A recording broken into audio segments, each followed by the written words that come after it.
En medio de toda la incertidumbre política, un grupo de venezolanos se juntó online, pero no para hablar tanto del presente, sino para empezar a imaginar el futuro. Así que hoy vamos a desgranar esa conversación, una que va mucho más allá de la política del día a día y se mete de lleno en cómo sería la reconstrucción del país.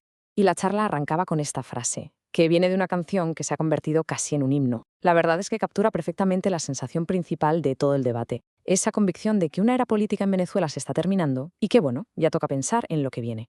Claro, y el eje de ese lo que viene fue sin duda la figura de la líder opositora María Corina Machado. Lo interesante es que no se hablaba de ella solo como una candidata, sino como la persona que podría catalizar una etapa completamente nueva para el país. Su papel, vamos, fue el punto de partida de toda la discusión. La primera parte del debate se fue directa a un dilema estratégico que es fundamental. ¿Qué pasos debería dar ahora María Corina Machado? Y sobre todo, ¿qué riesgos hay en cada uno de ellos? Y la pregunta que lo dominó casi todo fue el cuándo. ¿Cuándo debería volver a Venezuela? Que, a ver, no es una pregunta menor, para nada. Para los que participaban, esta decisión lo define todo a corto plazo y tiene unas implicaciones enormes, tanto para su propia seguridad como para todo el movimiento que encabeza. En la discusión, pues, se vieron dos posturas muy claras. Por un lado estaba la urgencia, ¿no? Los que decían que tiene que volver ya para organizar a la gente en la calle, para consolidar el apoyo.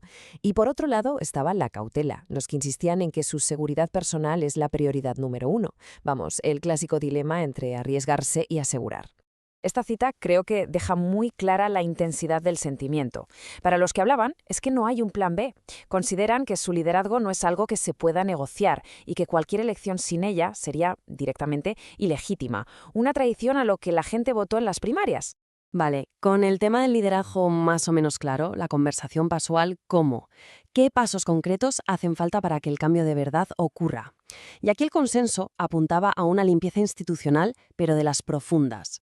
Ojo, porque antes de hablar de elecciones, o de economía, o de reconstrucción, todos recalcaron que hay un paso previo que no se pueden saltar. Hay que sanear las instituciones del Estado. La idea es que, si no tienes un árbitro imparcial y unas reglas de juego justas, cualquier intento de cambio está básicamente condenado al fracaso desde el principio. La ruta que propusieron es muy clara, casi una secuencia. Primero, reformar todo el sistema judicial para que la ley se aplique igual para todos.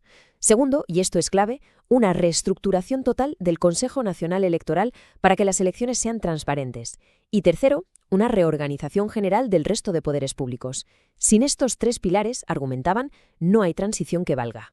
La discusión también miró hacia afuera, hacia las señales de apoyo internacional.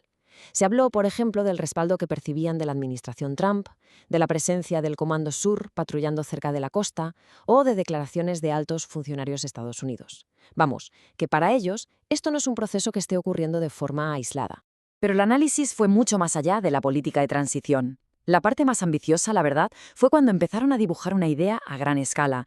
¿Cómo sería una Venezuela reconstruida desde los cimientos? Y el concepto que usaron para esto fue el Plan País. Y es importante entender esto bien. No hablaban de una simple recuperación económica para volver a como estaban antes, sino de una transformación total para convertir a Venezuela en una auténtica potencia. Un proyecto que va mucho más allá de un gobierno o de una legislatura. La escala de esta ambición es generacional. Esto no se había visto mucho en los ciclos políticos normales. El plan empieza ahora, con un cambio de mentalidad. En 5 o 10 años el foco estaría en desarrollar cada estado por su cuenta. En las décadas siguientes, en diversificar la economía para no depender solo del petróleo. Y la meta final, en 30 o 50 años, es consolidar a Venezuela como una potencia. Los cimientos de este plan no son solo económicos, son profundamente culturales. Los que hablaban insistieron mucho en que hay que erradicar lo que llamaban la mentalidad socialista y también la cultura de la viveza criolla. En su lugar, proponen fomentar una ciudadanía proactiva que no espere que el Estado le resuelva todo, sino que sea el motor de su propio progreso. Y todo esto, claro, guiado por esa hoja de ruta a largo plazo y un crecimiento descentralizado. Esta idea de descentralizar fue central en la charla. En vez de un único plan para todos dictado desde la capital, la propuesta es que cada Estado diseñe su propio modelo de desarrollo, basándose en lo que mejor se le da. Por ejemplo, La Guaira se centraría en turismo y logística, Guárico en ganadería. Que cada región explote su potencial para crear una economía nacional que sea diversa y fuerte. El plan es ambicioso, a muy largo plazo, sí, pero la conversación terminó con la pregunta más importante de todas. Al final del día, ¿quién es el responsable de que todo esto de verdad pase? Y esta pregunta lo cambia todo. porque el foco de repente pasa del líder a la gente. La discusión concluyó que no vale solo con tener un buen plan o una buena presidenta. La clave es cómo la ciudadanía hace suya esa visión y la convierte en una exigencia constante. El éxito de este plan país, según ellos, no depende de María Corina Machado ni de ningún otro político. Depende de que haya una ciudadanía activa, educada y organizada que actúe como la guardiana del plan.